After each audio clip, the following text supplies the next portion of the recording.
I'm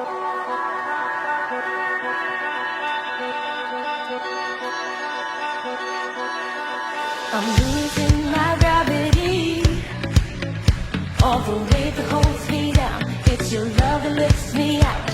You cross my security. This world has no more control. I'm renewed and I'm restored. I got no reservations as you take me higher. My life is elevated 'cause you make me move. And I'm rising up with you. Rising up with you, rising up with you, rising up with you. You take me high on the wings of your truth. Yes, I'm rising up with you, rising up with you.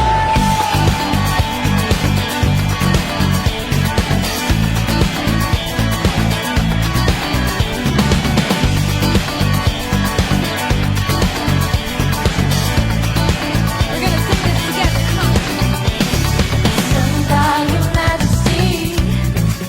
You make my knees hit the ground. At your feet cast my crown. Your grace got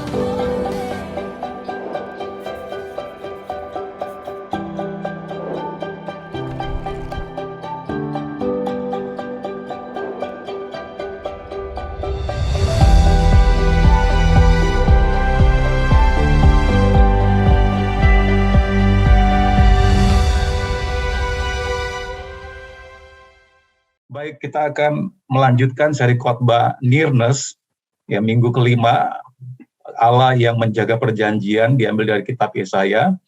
Minggu kelima ini subtemanya righteousness atau kebenaran. Mari kita lihat slide berikutnya. Saya selalu mulai dengan pertanyaan untuk menyamakan frekuensi kita, untuk menarik perhatian Bapak Ibu Saudara-saudari. Pertanyaannya adalah, apa yang terlintas di benak Anda ketika mendengar kata keadilan, dan mengapa? Nah, pertanyaan ini saya perlu jawab sendiri ya, karena ditanyakan dan saya jawab sendiri, karena Bapak Ibu kan tidak bisa menjawab ini satu arah ya, kalau hari Minggu, kalau live group bisa dua arah komunikasinya. Nah, bagi saya waktu saya mendengar kata keadilan dan saya baca outline khotbah ini, saya teringat satu film namanya Dark Justice. Ada nggak yang tahu film ini? Ini adalah film seri di televisi era tahun 1991 sampai 1993. Nah, Dark Justice ini adalah serial televisi drama kriminal di Amerika, ya, tentang seorang hakim. Jadi nama hakimnya ini Nicholas Marshall. Dia hakim pada pagi siang hari, jadi dia memutus proses peradilan di mahkamah Mahkamah Agung, mahkamah semacam pengadilan. Tetapi pada malam hari dia berubah, dia tidak menjadi hakim. Kalau pagi siang hari dia menjadi hakim, malam hari dia menjadi orang lain, pribadi lain. Ya, kita sebut dengan alter ego. Nanti saya jelaskan apa maksudnya alter ego. Nah, jadi kita tahu bahwa hukum di Amerika itu kan yang ya bukannya di Amerika, di Indonesia juga yang bersalah bisa tidak dihukum, betul kan? Karena apalagi di Amerika sistem pengadilannya begitu menegakkan keadilan, dan di situ ada jaksa, ada hakim, kemudian ada pengacara yang bisa membela terdakwa, sehingga meskipun orang ini bersalah, tapi dia bisa berkelit dan bebas. Nah, karena orang yang dia harusnya dihukumi bisa berkelit dari jerat hukum, maka pada malam hari dia menjadi pribadi yang lain, dia menjadi jagoan yang mendatangkan penghukuman. Ya, dia hakim yang main hakim sendiri di malam hari. Dan sehingga dia dapat membawa pelanggaran tingkat tinggi dan menggunakan teknis keluar dari hukum, ya, dan hakim ini pada malam hari menjadi main hakim sendiri, dia menjadi jagoan ya. Nah, Bapak Ibu saudara sekalian, tadi saya sempat menyebut alter ego. Alter ego itu apa? Alter ego adalah sebuah identitas atau karakter yang merupakan bentukan dari seorang dalam diri seorang secara sadar. Karakter tersebut seringkali merupakan gambaran ideal tentang dirinya yang tidak bisa ia realisasikan. Nah, ini bukan kepribadian ganda, berbeda. Jadi tadi makanya Pak Nicholas Marshall tadi dia menjadi hakim pagi sampai siang, sore, tapi orang-orang yang lolos dari jerat hukum, dia akan menghukum, ya. Dia menjadi jagoan yang akan mendatangkan hukuman. Dia main hakim sendiri. Dia mengekspresikan karakternya yang lain yang tidak bisa terwakilkan waktu menjadi hakim pada pagi siang hari. Itu dia menjadi pribadi yang lain. Dia menjadi jagoan yang mendatangkan penghukuman bagi para pelanggar hukum yang lolos dari jerat hukum. Nah, ada satu tagline dari film ini yang bagus banget ya, dia mengatakan demikian, justice may be blind, but it can see in the dark. Jadi keadilan itu mungkin buta, karena yang salah bisa bebas, seperti di Indonesia ya. Orang yang menuntut malah dituntut balik, orang yang benar malah dipersalahkan, ya. Orang yang salah dibenarkan, yang benar bisa salah. Tetapi dia mengatakan keadilan itu mungkin buta, tetapi dia bisa melihat pada malam hari. Karena pada malam hari dia main hakim sendiri. Ya, pada siang hari keadilan itu buta, tidak bisa menghakimi orang yang bersalah karena berkelit, karena sistem hukum dan karena juga pembelaan pengacaranya. Tetapi malam hari dia mendatangkan penghakiman, dia main hakim sendiri. Itu sebabnya nama film serinya ini Dark Justice. Ya, dia mengatakan justice may be blind.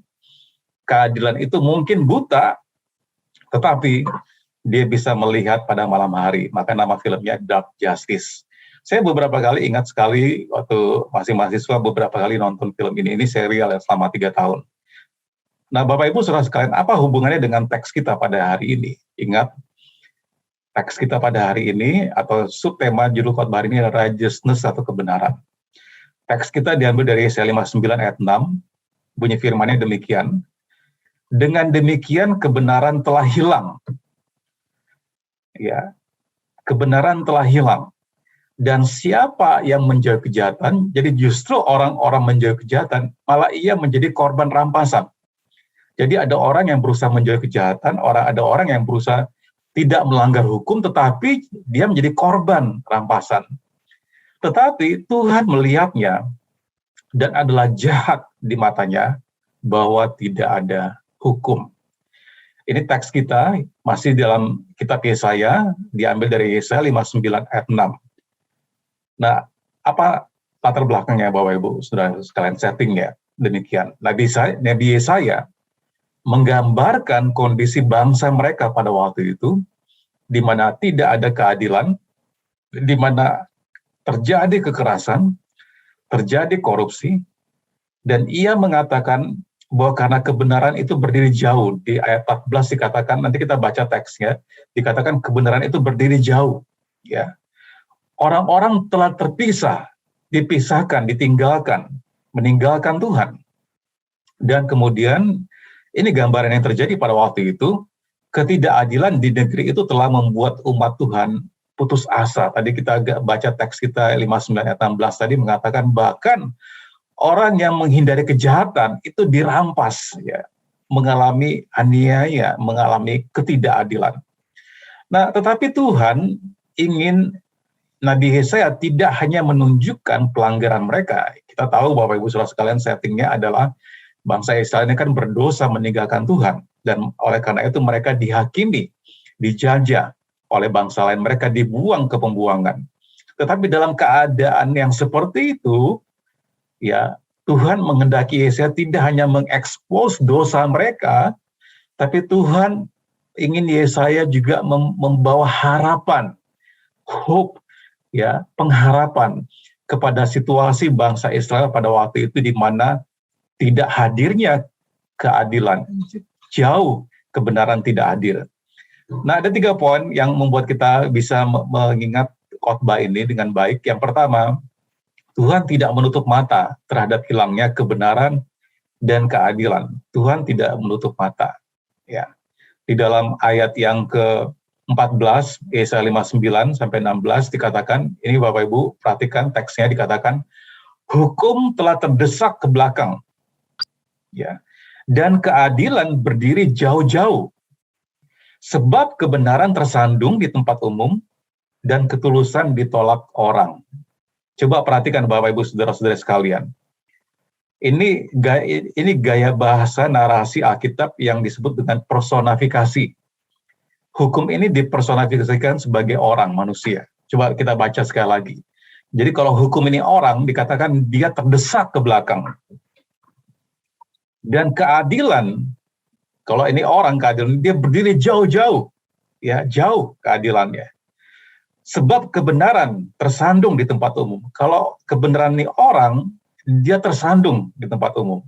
Artinya dia jatuh, dia tidak ditegakkan, tidak ada kebenaran. Dan ketulusan ditolak orang. Dan kalau ketulusan ini adalah person, orang, didorong ditolak orang. Nah, ini situasi yang terjadi pada waktu itu ketika Nabi Yesaya berbicara kepada bangsa Israel. Lalu di ayat yang ke-15 dikatakan, dengan demikian kebenaran telah hilang. Dan siapa yang menjauhi kejahatan, ia menjadi korban rampasan. Ya. Tetapi, nah ini kabar baiknya. Ingat ya, Yesaya ini kan dibagi dua. Yesaya pasal 1 sampai 39 itu seperti mengacu pada perjanjian lama 39 buku. Lalu pasal 40 sampai pasal 66 itu mengacu pada perjanjian baru 27 buku. Nah, trustworthy 6 minggu itu kita mengacu pada perjanjian lama, sekarang nearness ini mengacu pada perjanjian baru. Tuhan ingin ya agar mereka tidak hanya dihakimi, tapi Tuhan ingin memperlihatkan pada bangsa Israel di tengah-tengah pemberontakan mereka, di tengah-tengah keberdosaan mereka, Tuhan adalah Tuhan yang setia, yang tidak akan membatalkan perjanjiannya. Tapi Tuhan yang menjaga, memelihara perjanjiannya. Tuhan nggak manusia ya Bapak Ibu. Dia nggak akan minta kembali. Sama, ada pertanyaan kemarin di kelas 113 hari Sabtu, bisa nggak keselamatan yang Tuhan berikan diambil kembali? Ketika Tuhan marah sama kita, ketika Tuhan ngambek sama kita, enggak. Keselamatan yang Tuhan berikan, dia tidak bisa ambil kembali. Nah, di sini dikatakan, dengan demikian kebenaran telah hilang, dan siapa yang menjauhi kejahatan, ia menjadi korban rampasan. Ini kabar baiknya Bapak Ibu Saudara, ini Injilnya. Tetapi Tuhan melihatnya, dan adalah jahat di matanya, bahwa tidak ada hukum. Ayat 16. Ia melihat bahwa tidak seorang pun yang tampil, dan ia tertegun, karena tidak ada yang membela. Perhatikan baik-baik ya. Ia melihat dalam keadaan kejahatan, tidak hadirnya kebenaran, tidak hadirnya keadilan, tidak hadirnya hukum. Ia melihat kondisi itu dan tidak ada seorang pun yang tampil. Dan ia tertegun, Tuhan tertegun. Ya, Tuhan shock, terkesima gitu, karena tidak ada yang membela. Ya. Tadi hakim tadi Pak Nicholas Marshall dia kesel banget, yang harusnya dihukum nggak bisa dihukum, makanya dia menegakkan main hakim sendiri pada malam hari. Tapi Tuhan tidak bermain pada malam hari, Tuhan terang-terangan. Dia mengatakan maka tangannya sendiri, karena tidak ada yang tampil membela, tidak ada yang tampil untuk, dalam bahasa Inggrisnya kalau kita perhatikan ya, di dalam bahasa Inggrisnya di bawah tuh bahasa Inggrisnya, dari English Standard Version dikatakan, he saw that there was no man and wondered that there was no one to intercede. Intercede ini sebenarnya intercessor, ini berdoa syafaat. Makanya berdoa syafaat itu adalah pelayanan pendamaian, pelayanan intercession atau doa syafaat. Nggak ada yang berdoa syafaat, nggak ada yang membela, nggak ada yang berdoa untuk tidak hadirnya keadilan ini. Nah, tapi tangan Tuhan sendiri, maka tangannya sendiri memberi dia pertolongan, dan keadilannya lah yang membantu dia. Karena tidak ada yang tampil, tidak ada yang membela, dia sendiri bertindak. Mirip-mirip tadi kayak film serial Dark Justice tadi ya. Hukum nggak bisa menghukum orang yang bersalah, maka pada malam hari ini dia menjatuhkan hukuman kepada orang yang bersalah. Kalau Bapak Ibu kita lihat film-film kayak ini, kita senang ya, karena kita melihat kejahatan itu dihukum, betul nggak? Coba Bapak Ibu Saudara-saudara nonton, lalu yang jatuh menang. Happy nggak kita? Ada nggak di sini yang nonton film, lalu yang jahatnya jadi menang gitu? Happy endingnya jahat, yang menang, yang benar kalah. Ada nggak di sini yang habis nonton lalu senang? Pergi nonton kita pulang dengan sedih ya. Kok jagoannya kalah gitu. Ya kan? Nah, tetapi tidak demikian dengan Tuhan. Karena tidak ada yang membela, tidak ada yang tampil, tidak ada yang berdoa syafaat, maka tangannya sendiri memberi dia pertolongan dan keadilannya lah yang membantu dia sendiri. Nah, Bapak Ibu Saudara sekalian, Tuhan melihat ketidakbenaran, unrighteousness, dan Tuhan melihat ketidakadilan di negeri itu pada waktu itu, pada zamannya Yesaya. Dan hal itu menyebabkan Tuhan tidak senang. Perhatikan Bapak Ibu Saudara sekalian. Kebenarannya sama juga untuk kita. Kalau kita tidak benar, kalau kita tidak adil sebagai kepala rumah tangga, sebagai suami, istri, sebagai papa, mama, tidak adil kepada anak-anak kita, atau sebagai pemimpin di dalam perusahaan atau dalam dunia kerja, saudara tidak adil dan tidak ada kebenaran. Tadi teksnya mengatakan itu jahat di mata Tuhan. Tuhan tidak senang. Ya. Dia mencari seseorang yang akan bersyafaat. Dan dia mencari orang yang mau melayani sebagai champion, sebagai pahlawan. Membela mereka yang tertindas, melindungi mereka yang tidak bersalah, tetapi hal yang menyedihkan, Tuhan tidak menemukan siapapun. Mengetahui bahwa Tuhan melihat dan ingin untuk melakukan sesuatu, melawan hilangnya kebenaran dan keadilan dalam masyarakat, memberikan kita harapan hari ini. Hal ini Tuhan lakukan karena perhatian dan kasih-Nya kepada umat-Nya. Dia akan bertindak atas mereka. Di dalam Zefanya pasal 3 ayat 5, teks yang lain dikatakan, tetapi Tuhan adil di tengah-tengah umat-Nya. Ya. Tidak berbuat kelaliman, pagi demi pagi, ia memberi hukum-Nya. Ia tidak pernah ketinggalan pada waktu fajar, tetapi orang lalim tidak kenal malu. Bapak Ibu Saudara sekalian, aplikasinya untuk kita semua pada hari ini. Firman ini memang datang untuk bangsa Israel pada zamannya Nabi Yesaya melalui nubuatan. Firman ini bukan ditujukan kepada kita pada hari ini. Tetapi prinsip kebenarannya, firman ini untuk kita. Maksudnya apa? Bagi Bapak, Ibu, Saudara-saudari sekalian yang mungkin saat ini mengalami ketidakadilan, yang mungkin mengalami penindasan, yang mungkin mengalami ketidakbenaran karena perlakuan orang, Bapak Ibu Saudara sekalian, kita perlu yakin dan percaya dan aman bahwa Tuhan yang akan menolong kita. Dalam pengalaman saya selama saya hidup berjalan bersama Tuhan, kadangkala ada hal-hal yang tidak saya bisa bela diri saya untuk suatu masalah yang terjadi. Ada hal-hal yang saya tidak bisa memberikan penjelasan.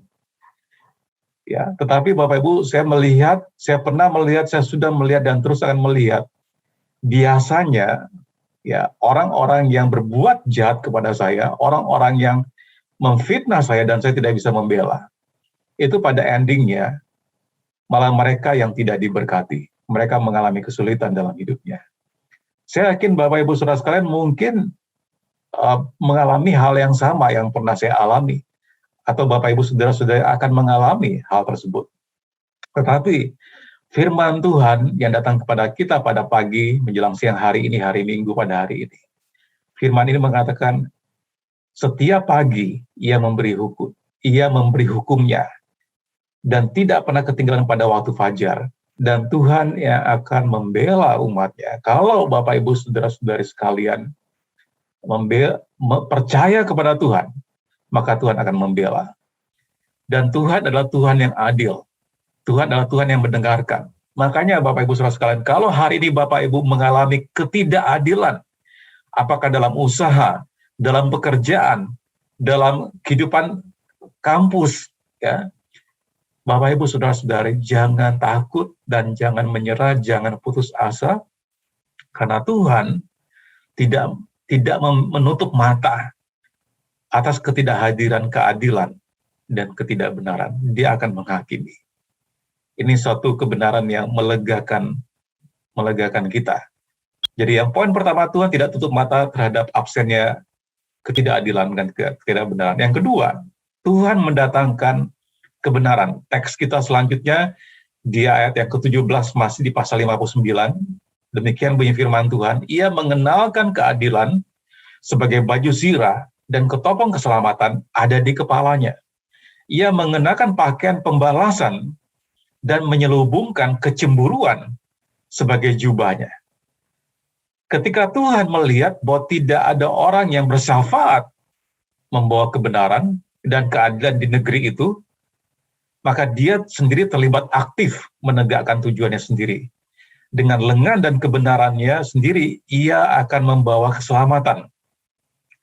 Mengenakan pakaian balas dendam menunjukkan bahwa dia membawa penghakiman atas mereka yang menindas umatnya. Sampai hari ini kita tahu bahwa Tuhan bergerak maju untuk mewujudkan kebenaran dan keadilannya. Jadi tidak hadirnya ketidakadilan tidak membuat kejahatan merajalela. Tuhan akan turun tangan sendiri. Persis seperti tadi film tadi ya, Dark Justice ya. Waktu dia jadi hakim dia nggak bisa menghukum karena bisa berkelit atas hukum, tapi malam hari dia menjadi hakim yang main hakim sendiri, menegakkan keadilan meskipun caranya salah ya. Tetapi Tuhan tidak demikian.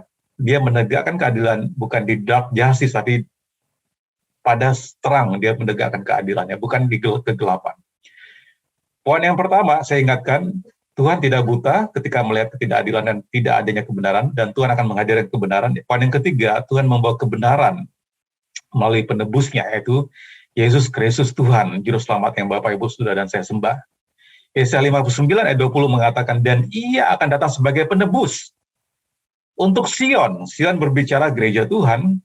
Ini kita tidak berbicara Sion politik, Israel politik, kita bicara gereja Tuhan, Sion rohani. Israel rohani, yaitu gereja Tuhan, umat Tuhan. Dan untuk orang-orang Yakub, kita adalah keturunan Yakub secara rohani, yang bertobat dari pemberontakannya, demikianlah firman Tuhan. Jadi, Bapak Ibu Saudara sekalian, kalau bangsa Israel bertobat dari pemberontakan mereka, maka akan ada penebus. Ini Yesaya kan bernubuat 800 tahun sebelum Tuhan Yesus datang. Tuhan berjanji akan mengirimkan penebus bagi mereka yang mau bertobat dan menjauhi dosa. Ya, kita sekarang tahu bahwa Tuhan sedang merujuk kepada Yesus Kristus. Dia mati di kayu salib untuk membayar hukuman untuk dosa-dosa kita. Meskipun Tuhan menjalani kehidupan tanpa dosa, Allah mencurahkan murkanya kepada Yesus yang mati di kayu salib untuk melaksanakan keadilannya. Yesus mengambil hukuman atas dosa-dosa kita dan memberikan kebenarannya kepada kita. Hanya Yesus yang dapat menebus kita dan membawa kita ke posisi yang benar dengan Allah.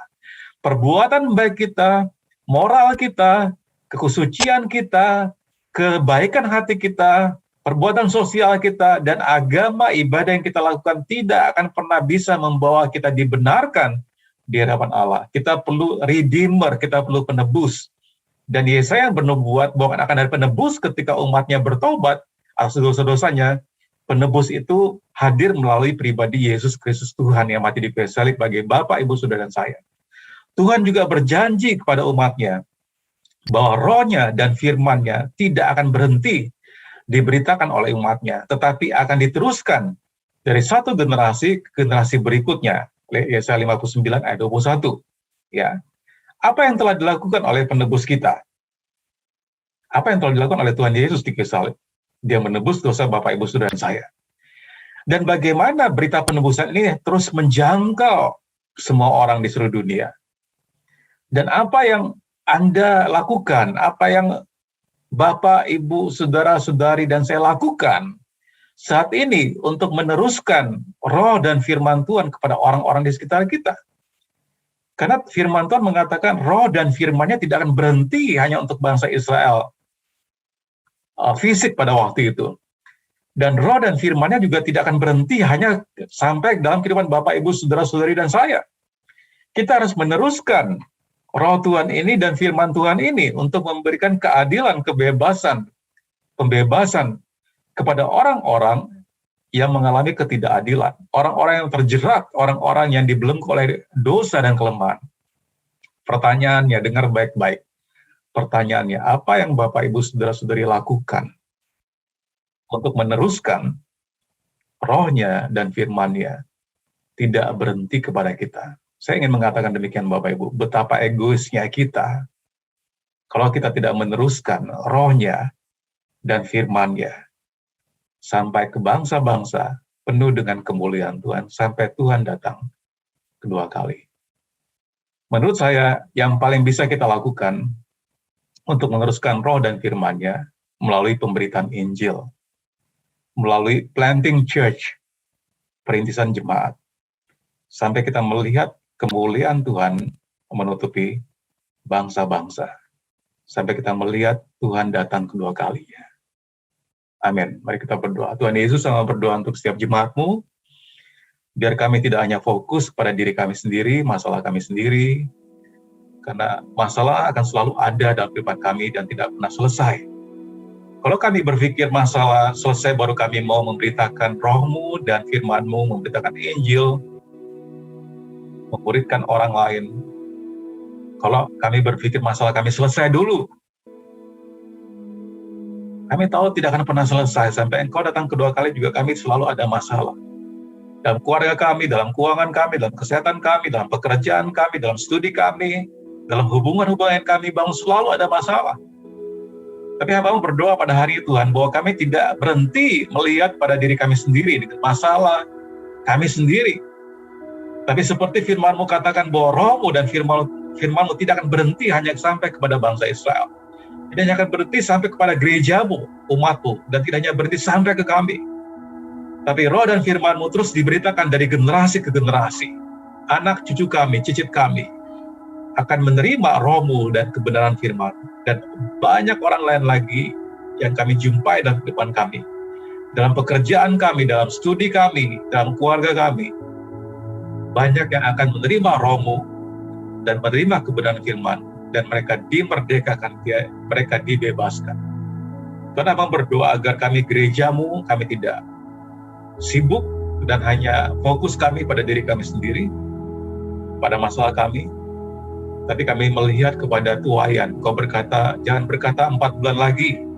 Tapi hari ini, ladang sudah menguning dan siap dituai. Tuhan, Abang berdoa agar setiap kami yang hadir mendengarkan firman-Mu pada pagi hari ini, melalui ruang Zoom ini, dan juga melalui tayangan di YouTube nanti, kami membawa roh dan firman-Mu sampai ke bangsa-bangsa, sampai Maranatha, sampai Engkau datang kembali. Di dalam nama Yesus Kristus Tuhan, kami berdoa Tuhan. Ada semangat, ada passion, hasrat yang terbakar untuk melihat jiwa-jiwa diselamatkan, melihat jiwa-jiwa dimuridkan, dan nama-Mu dipermuliakan. Di dalam nama Tuhan Yesus Kristus, semua yang percaya dan setuju dengan firman Tuhan ini mengatakan, amin. Tuhan Yesus berkati Bapak Ibu Saudara-saudara. And I'll never be the same.